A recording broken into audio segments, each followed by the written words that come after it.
Hey, Mark DeJesus here. And what I want to do in this video is just give you some practical tips on how to learn to be kind to yourself. In many other videos, I've talked about the kindness of God, the goodness of God, His love, experiencing that love.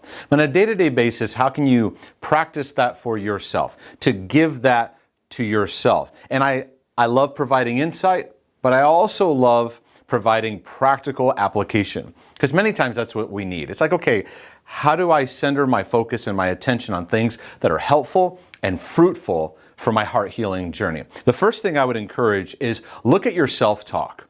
And for all of us, the majority of our default setting, if we just let it run on its own, our self-talk is pretty negative. In fact, studies have shown that anywhere between 80 to 90%, a vast majority of most people's self-talk is highly negative, highly critical, self-pressure, just beating, and all these things that keep us from walking in the kindness and love of God. So I encourage people, interrupt your self-talk with a new narrative.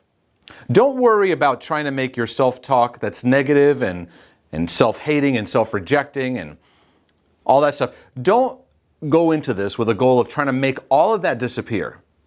Instead, what you want to do is just introduce the new. It's like you've got in your heart and your mind a tub of dirty water.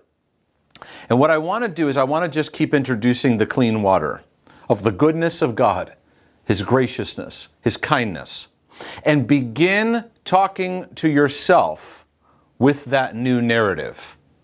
Allow it to just flow. Develop words of kindness and words of grace and words of patience and words of encouragement. You need to start learning to speak to yourself. Now, some people say, well, talking to yourself, that's kind of weird, right? Well, not if you understand this. You're talking to yourself all day long. Your thoughts actually formulate a self-talk of how you see yourself, how you see others, how you see your day. So what I want to do is just bring in alert and awareness to it and insert a new narrative. Now, the second thing is going to be important because as the old narrative keeps rising up, because you'll try to insert a new and the old one rise up. What I encourage people to do when that happens, learn how to gently redirect your thoughts. Why is that so important? Because many times what we do is we've got these negative thoughts and we go, stop these negative thoughts. I got to think this way in God's love. And you can feel it as I'm saying it, that intensity and that harshness doesn't land you into love. Stop thinking that way. I got to think this way. And what we do is we end up beating ourselves up in trying to get ourselves to think loving thoughts. So I want you to learn to practice in your heart and mind.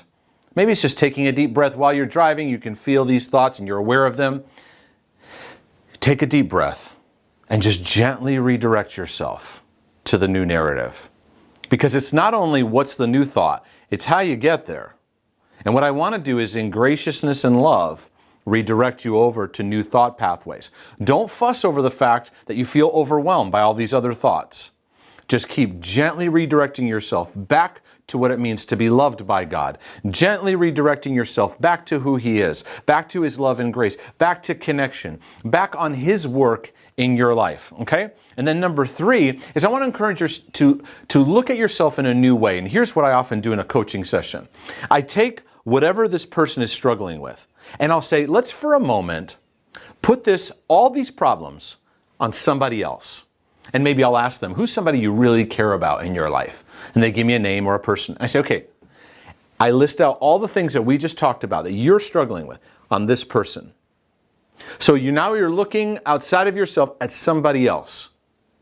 What does that person need? And many times they'll start to connect. Well, they need patience and they need just a friend to be there for them. And they need kindness. I say, okay, we list out what they need.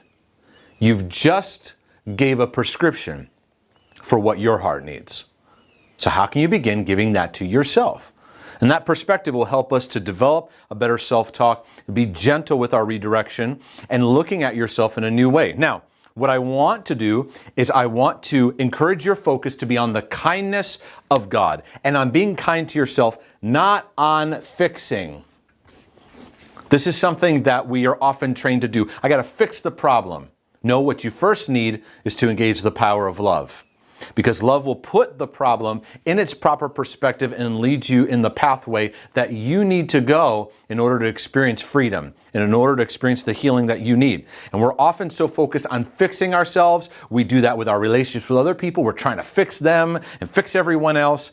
And we've got to let go of that and let our new focus be on the kindness of God and what it means to live in compassionate love and care.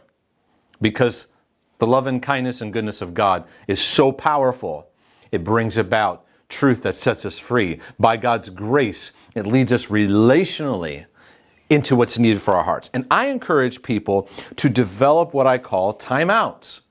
These are moments in the day where you pause, and here's what I do. These are moments in the day where I pause, I put my hand over my heart, and I just come into agreement with God's kindness for me. God, you're loving and you are kind. I receive that. And out of that kindness, I let bubble to the surface what God may be speaking to and working on in my life, because He's always operating out of relational connection. And when I talk to God, His number one priority is not fixing me. It's connecting me in love. And the journey is maturing. This isn't going to happen overnight. I'm going to take a journey with Him, and He's going to love me all the way through. So I found experiencing God's kindness was something I didn't know how to connect to. I lived most of my life not knowing how to connect to the kindness of God. And this is what our hearts need. And so applying this in my life has helped me so much. It's refreshed my heart and allowed me to step into the adventure of walking with God and this journey. So I pray this helps your life. Pray this helps where you are and what you're going through. Keep diving into the heart healing journey, because in it, I'm giving an overview and giving a framework on how we can live more awakened, healed, and transformed from our hearts. God bless you.